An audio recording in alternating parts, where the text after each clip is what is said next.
En este video les mostraré los elementos básicos en el estudio de los intervalos de confianza.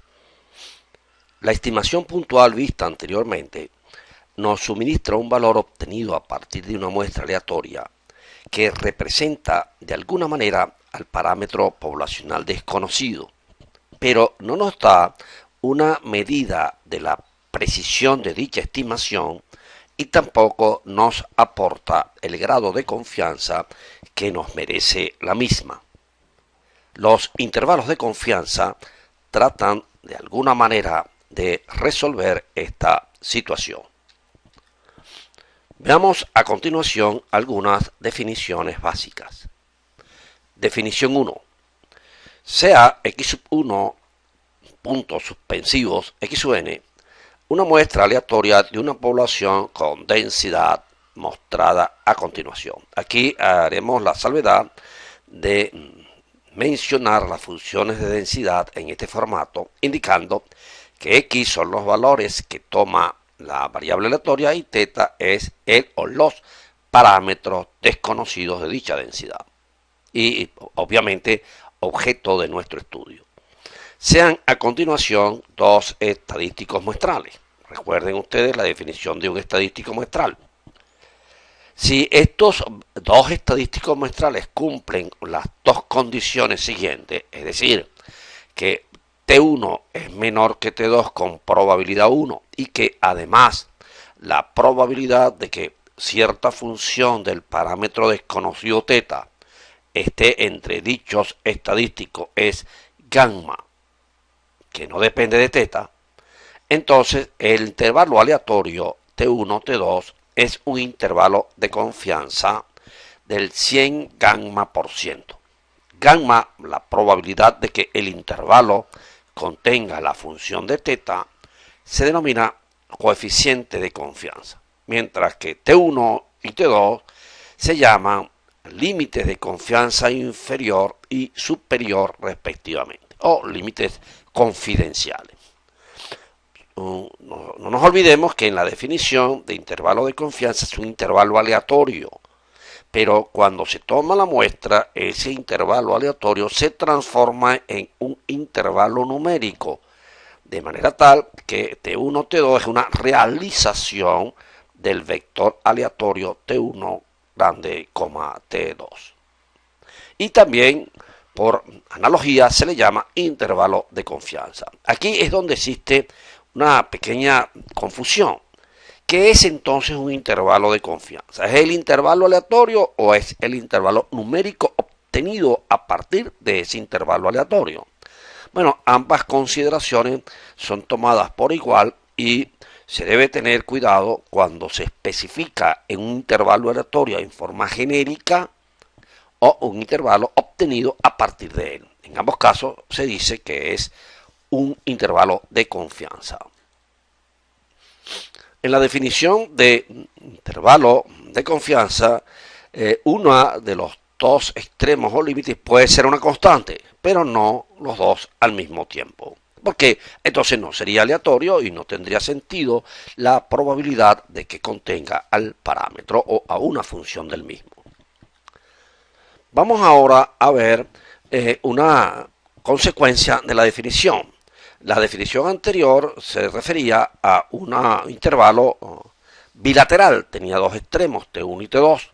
Sin embargo, también se pueden definir los conocidos como intervalos unilaterales, en donde solamente existe un límite, o el de la derecha o el de la izquierda.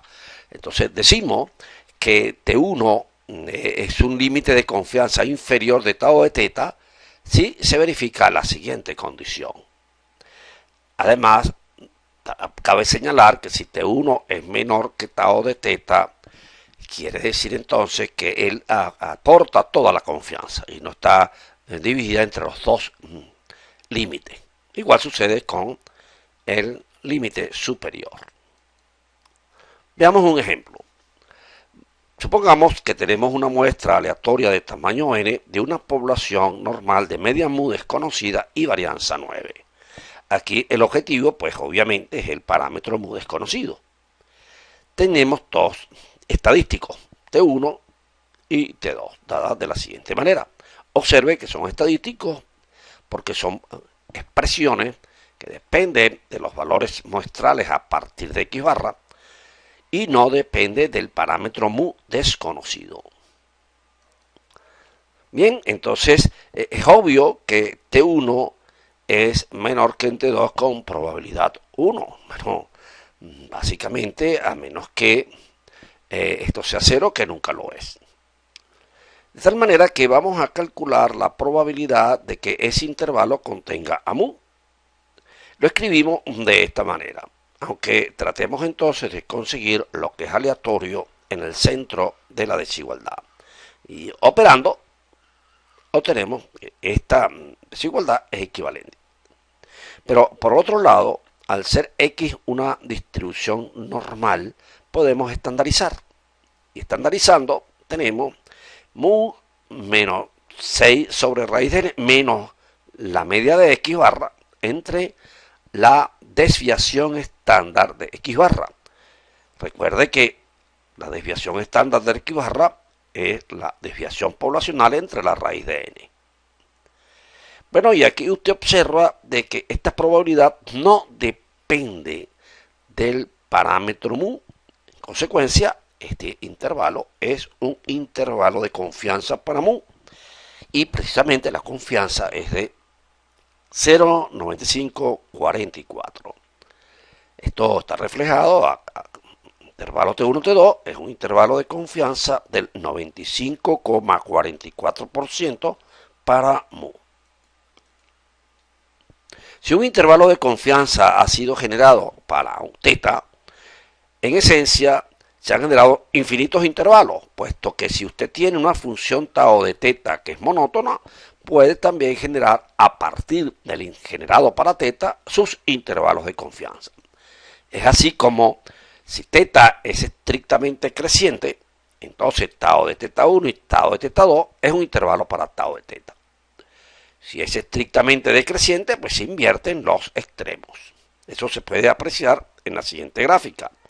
Aquí T1, T2 es un intervalo para teta, tau de teta es monótona creciente, tau de teta 1 y tau de teta 2 es un intervalo para tau de teta. Aquí la ecuación se revierte porque T1, T2 sigue siendo un intervalo para teta y sin embargo el intervalo para tau de teta es tau de T2, tau de T1.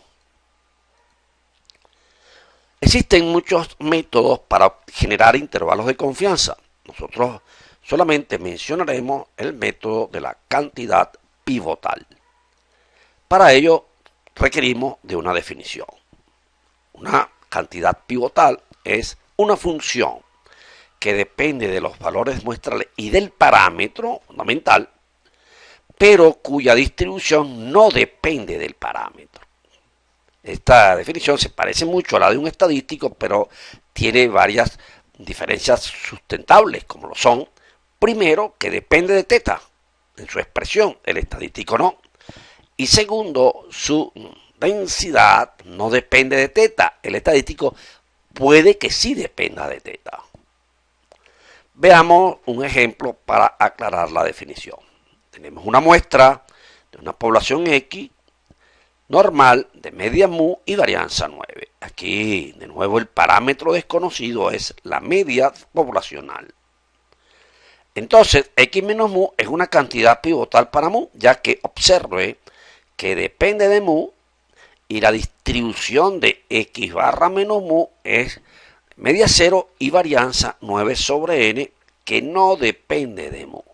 Sin embargo, X barra sobre mu no es cantidad pivotal, ya que aunque depende de mu, su distribución es normal de media 1 y varianza 9 sobre n mu cuadrado, que obviamente depende de mu. Vamos a ver el paso a paso para la construcción de intervalos de confianza mediante el método de la cantidad pivotal. En primer lugar, obtenemos un par de valores Q1 y Q2 de la distribución de Q que dejen entre sí una probabilidad de gamma, que es el coeficiente de confianza. En realidad aquí hay infinitas formas de seleccionar Q1 y Q2. construimos la desigualdad que estamos mostrando y a partir de ella, mediante operaciones matemáticas válidas, tratamos de escribir la misma desigualdad, pero tratando de conseguir en el medio el parámetro tau de teta al cual le queremos hallar su intervalo de confianza. Y posteriormente concluimos que estos son los límites de dicho intervalo. De nuevo observamos lo siguiente. La selección de Q1 y Q2 no es única, existen muchas. En algunos casos, si es posible hacer esto, preferimos aquella selección que haga mínima la longitud del intervalo Q2 menos Q1, no Q1, Q2, perdón. En otros casos nos conformaremos, como vamos a hacer en este curso, en seleccionar a Q1 como el percentil 1 menos gamma medio de la distribución de Q y como Q2 el percentil 1 más gamma medios. Ahora, una vez que hemos desarrollado esta metodología para hallar un intervalo bilateral, dejamos al alumno que haga los ajustes necesarios para obtener intervalos unilaterales. Veamos el siguiente ejemplo. Tenemos una muestra de una población de parámetro teta y queremos obtener un intervalo de 100 gamma por ciento, no para teta, sino para la media poblacional, que como ustedes saben es 1 sobre teta. Bueno, una cantidad pivotal para teta se demuestra que es la que estamos mostrando a continuación, la cual obviamente depende de teta, pero su distribución no, porque es una chi cuadrado de 2n grados de libertad. Y ahora seleccionamos arbitrariamente Q1 y Q2 haciendo la sugerencia que habíamos planteado. Formamos la desigualdad y empezamos a trabajarla. Aquí lo que hemos hecho en este paso es dividir entre la sumatoria de los x y y por 2 veces, conseguimos teta en el medio, y luego invertimos para obtener 1 sobre teta. Recuerden que al invertir esto, este pasa para acá invertido y este pasa para acá invertido. Y ya como 1 sobre teta es mu, ya hemos generado el intervalo de confianza deseado. Aquí está. Como es lógico pensar, el método de la cantidad pivotal se basa en el hallazgo de una cantidad pivotal. Y a continuación, en la siguiente tabla, sugerimos copiarla. Se muestran ciertas cantidades pivotales para ciertas poblaciones y para los parámetros que se señalan. Esto es conveniente porque en una normal, que tenemos 4 casos, hay que distinguir cuando el parámetro de interés es la media, conocido sigma cuadrado, cuando es la media, desconocida sigma cuadrado, cuando es la varianza conocida la media y cuando es la varianza desconocida la media. Por eso es que aparecen pues estos 4 casos para una normal. Para la gamma hay que tener cuidado que esta cantidad pivotal es siempre y cuando 2 veces el parámetro R sea un entero, obviamente entero positivo. Y aquí cae, por ejemplo, cuando R vale 1, el caso particular de una exponencial. Para un uniforme, pues hay que considerar 2 casos. Cuando se conoce el extremo inferior, en cuyo caso el parámetro es el extremo superior, y cuando se conoce el extremo superior, en cuyo caso el parámetro es el extremo inferior. Les aconsejamos a los alumnos probar que en realidad estas cantidades son cantidades pivotales. Ahora bien, en algunas oportunidades el hallazgo de una cantidad pivotal resulta ser un poco complicado. Para ello hay que pagarlo de alguna manera, y el pago que se requiere es incrementar considerablemente el tamaño de la muestra para aplicar un teorema visto con anterioridad, que es el teorema central del límite. Recuerde usted que para n suficientemente grande, esta expresión tiene aproximadamente una distribución normal estándar. De manera tal que si se tiene una población X para el cual esta expresión es una función de teta, entonces ya se tiene la cantidad pivotal deseada. Vamos a ilustrar con un ejemplo. Vamos a suponer que n es grande para poder utilizar el teorema central y vamos a obtener un intervalo para el parámetro teta de una Poisson. Recordemos que si X es una Poisson, su media y su desviación estándar están dadas a continuación. Entonces, la cantidad pivotal esperada es sustituir mu por teta y sigma por raíz de teta, quedando esta expresión. Vamos a llamar K, por simplificar pues los cálculos, el percentil 1 más gamma sobre 2 de una normal estándar. O sea, aquí tenemos la desigualdad de partida. Esta desigualdad pues, es equivalente, expresándolo de otra manera, de esta otra desigualdad, la cual a su vez es equivalente a esta otra elevando al cuadrado. Y efectuando operaciones algebraicas se tiene que esta a su vez es equivalente. Ahora observemos que esto que está acá es una ecuación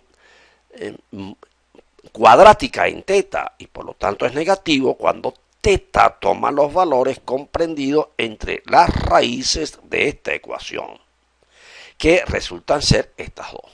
Y por lo tanto ya este es el intervalo de confianza para ese parámetro. Algunos autores simplifican k cuadrado sobre n, etcétera, etcétera. Nosotros preferimos dejarlo tal y como está.